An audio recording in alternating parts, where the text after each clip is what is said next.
नमस्ते. आज आपण बनवणार आहोत कढी.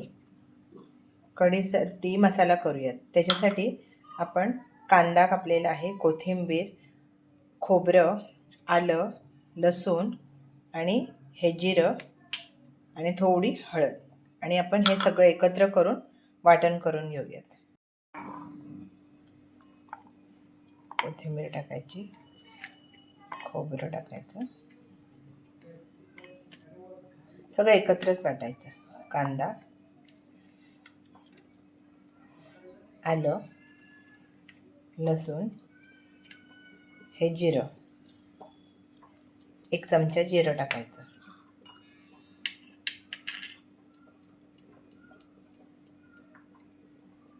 आणि अर्धा चमचा हळद टाकायची आणि हे सगळं बारीक वाटून घ्यायचं.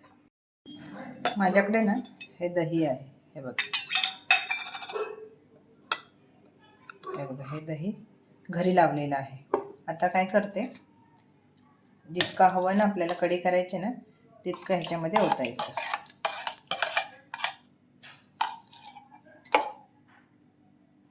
आणि त्यामध्ये पाणी घालूया. हे फिरवून घ्यायचं आपण. हे बघा, हे ताक फिरवून घेतलेलं आहे. आता एक पातेलं गरम करायला वरती ठेवलेलं आहे. त्यामध्ये ना 2 चमचे तेल टाकायचं.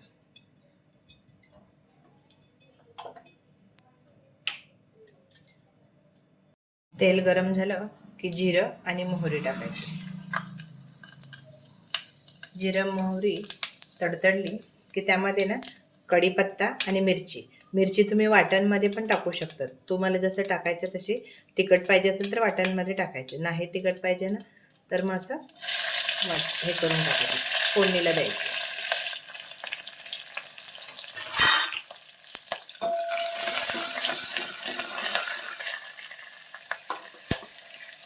आता जो आपण मसाला केलाय की नाही तो सर्व टाकून द्यायचा.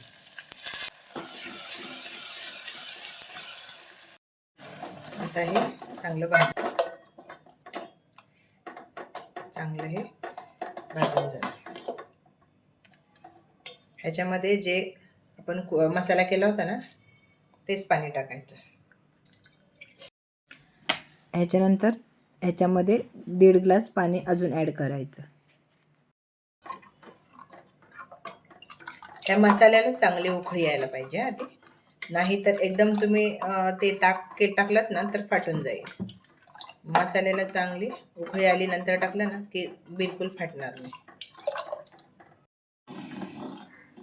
आता ना मसाला चांगल्या प्रकारे शिजला आहे, उकळी आली त्याला. आता हे आपण ताक केलेलं आहे ना त्याच्यामध्ये टाकून देऊ. गॅस बारीक करायचा.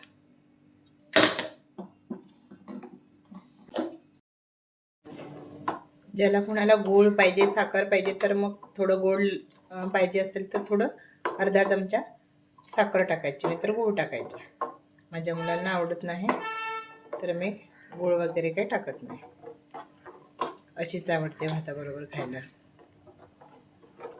असे हे 10 मिनटं हलवत राहायचं आणि गॅस चालूच ठेवायचा.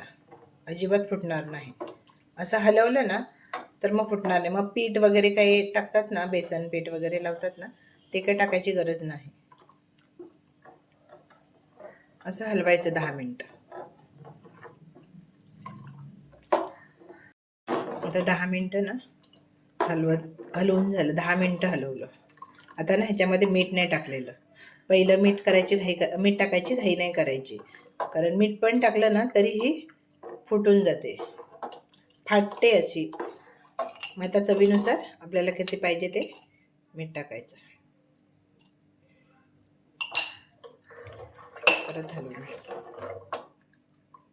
हे बघा, हे सतत हलवायची म्हणजे अजिबात फाटणार नाही.